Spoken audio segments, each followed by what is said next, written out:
navigate and leverage fintech platforms for their investment journey, because the tools are available for everyone for any use case that they might have? How do they navigate that terrain?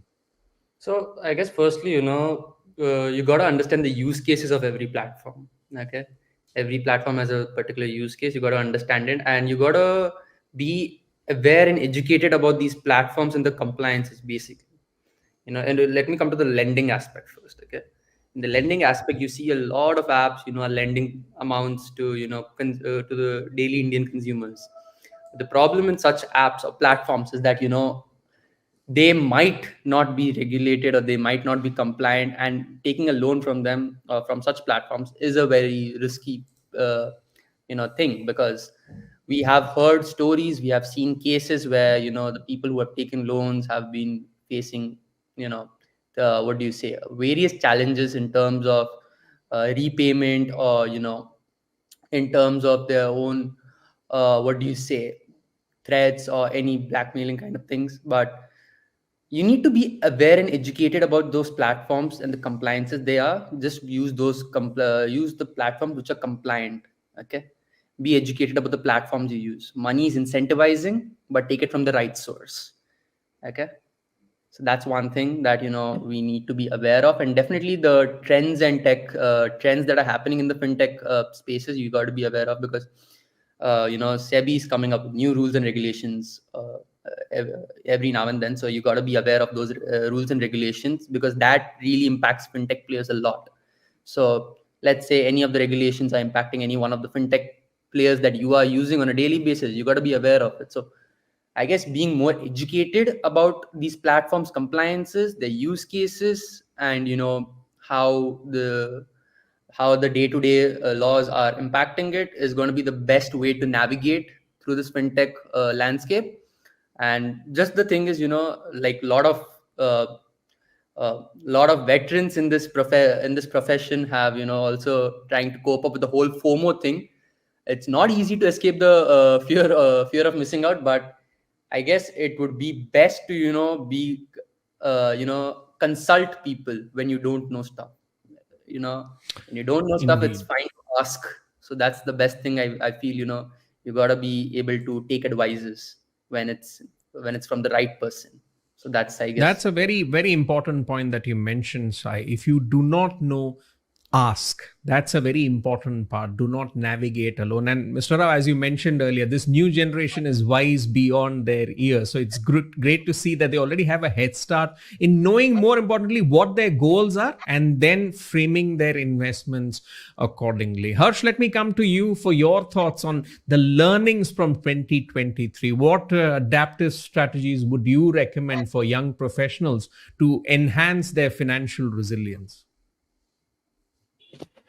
Uh, See, for me, I think the biggest learnings takeaways from 2023 that I would want anyone to take away is again the point that I mentioned earlier, is to see how many traders have actually beaten the index for the past 3 years. If you haven't, then go long. So for me, trying out into these different ventures, it's fine. And like Sai mentioned, right, it's very difficult to escape FOMO. And because there's a lot of noise around you, there was a heavy buzz around NFTs earlier, cryptocurrency earlier, and now some specific stocks that have really done well. There's a heavy buzz around them. So it's difficult to avoid FOMO. I completely agree to it. So for me, the best things would be this year that first, one should follow content creators, finance content creators who are giving you more research oriented things. And that I think it's very clear on the face of it, because I feel finance content creators have democratized stock markets for everyone, which is a big thing. And the massive participation we are seeing in stock markets, I don't have any quantitative data to back it up, but for me, finance content creators have had a major role to play in it. And yes, there are some bad fishes in every pond, so that's given. So first thing is follow the right people. Second is that get into the habit of researching bit yourself, because nobody else is going to make money for you until the point you understand what a mutual fund is holding, what stocks a mutual fund is holding, or what the business does that stock do. You will never have that conviction to hold long term, because it's easier said than done, right? It's very easy to say hold long term, but when it's your hard earned money, there are points that you stop believing in God also, right? If the market takes you in such a rush that you don't know what to do, you don't know how to act, and behavioral economics comes into picture, behavioral finance comes into picture, so all those things.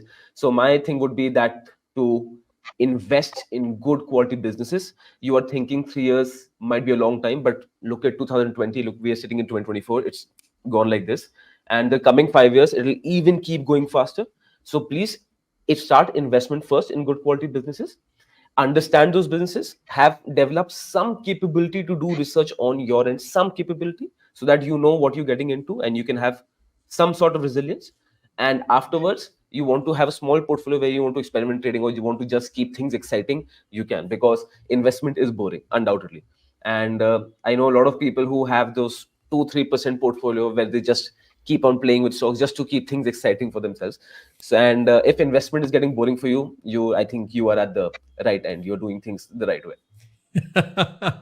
That's a good message. If investing is boring, then you are on the right track. And it's been a wonderful conversation between Mr. Rao, Sai, and Harsh, especially on empowering the future for our young investors. As we discuss, you need time on your side to make sure that your investment is working for your benefit. Stop chasing the short term and look at the long term to enhance your life. And those have just been some of the insights for young investors from 2023, and we are looking forward to 2024 again being a productive and fruitful year. Thank you so much. An investor education and awareness initiative of Aditya Birla Sun Life Mutual Fund. Mutual fund investments are subject to market risks. Read all scheme related documents carefully.